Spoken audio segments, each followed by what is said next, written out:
Soziale Medien gelten als Nährboden für Hass, Beleidigungen und Pöbeleien.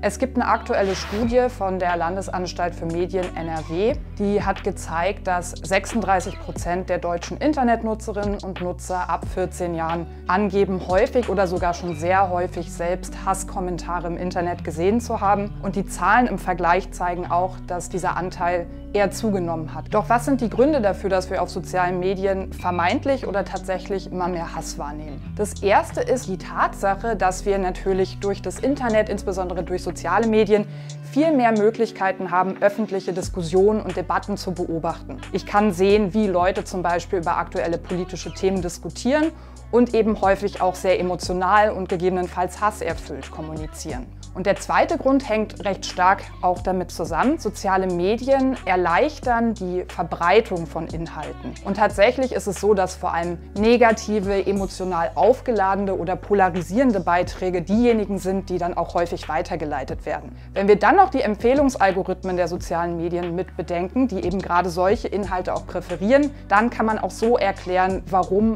Hass sehr häufig in unseren Timelines aufzuploppen scheint. Ein dritter Punkt sind die spezifischen Kommunikationsbedingungen auf sozialen Medien und dieser Punkt ist eigentlich so alt wie das Internet selbst.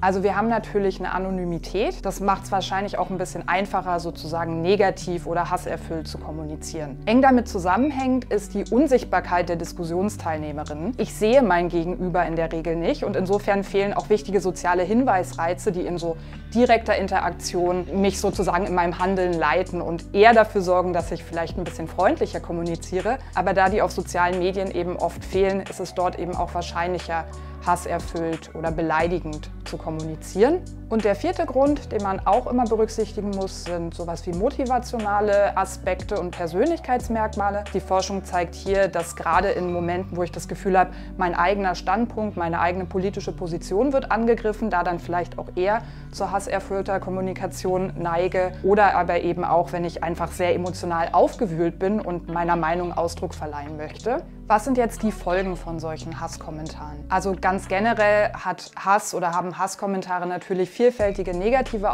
Auswirkungen auf die Gesellschaft und insbesondere natürlich auch auf die Personen, die davon direkt betroffen sind, also die sozusagen die Opfer von Hassrede werden. Aber die Forschung zeigt auch, dass selbst eigentlich weitgehend unbeteiligte Personen, also Leute, die einfach darüber stolpern, solche Diskussionen lesen, dass es auch für die entsprechend Effekte gibt. Wir finden ja häufig Diskussionen unter Beiträgen von Medienhäusern, unter politischen Beiträgen. Und hier zeigt das allein die Tatsache, dass solche negativen, beleidigenden Kommentare unter so einem Beitrag stehen, die Wahrnehmung des Beitrags negativ beeinflussen können, zum Beispiel die Glaubwürdigkeit, die Qualität des Beitrags.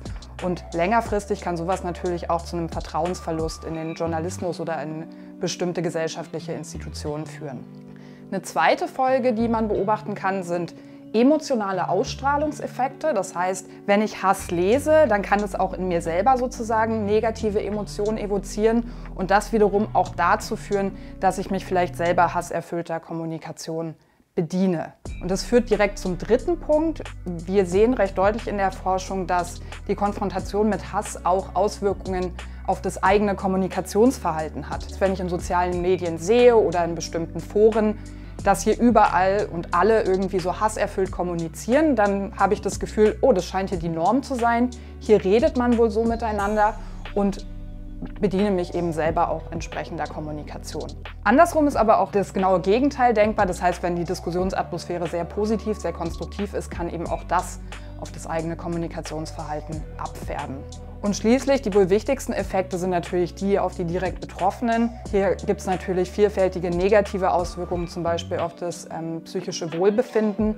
Und was die Forschung auch zeigt, wenn Menschen regelmäßig mit Hass konfrontiert werden, kann es auch dazu führen, dass sie sich längerfristig komplett aus öffentlichen Debatten zurückziehen. Und das wiederum hat natürlich am Ende auch negative Auswirkungen auf die Vielfalt des Diskurses, den wir auf sozialen Medien beobachten können. Die Frage ist nun natürlich, was können wir tun gegen diesen Hass? Hass. Besonders üble Hassrede kann und sollte man auf jeden Fall auch strafrechtlich verfolgen. Das Problem ist aber, dass viele Inhalte sozusagen an der Schwelle der strafrechtlichen Relevanz kratzen und da eben strafrechtliche Verfolgung nicht immer das Mittel der Wahl ist, muss man eben gerade über präventive Strategien nachdenken. Ein großer Punkt auf Seite der Plattform, aber auch der Medienanbieter ist Community Management und Moderation. Wenn ich eine Diskussionsatmosphäre schaffe, die positiv ist, wo konstruktiv miteinander debattiert wird, dann kann das eben abfärben und somit insgesamt vielleicht zu einer gesünderen und besseren Diskussion führen.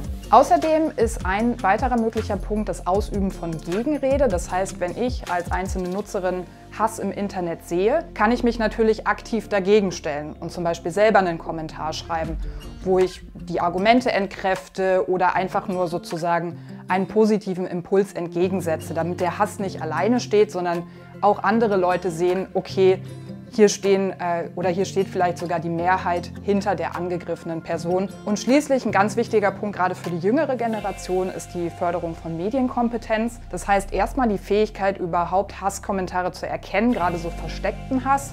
Und die Fähigkeit, auch diese Kommentare kritisch zu evaluieren. Hier sind vor allem auch so emotionale Kompetenzen ganz wichtig, dass gerade Kinder und Jugendliche wissen, an wen kann ich mich wenden, dass ich nicht damit alleine bin, dass ich diese Hasskommentare gesehen habe und vielleicht auch, dass sie wissen, wo kann ich entsprechende Kommentare melden und somit vielleicht auch verhindern, dass davon mehr in den Umlauf gerät.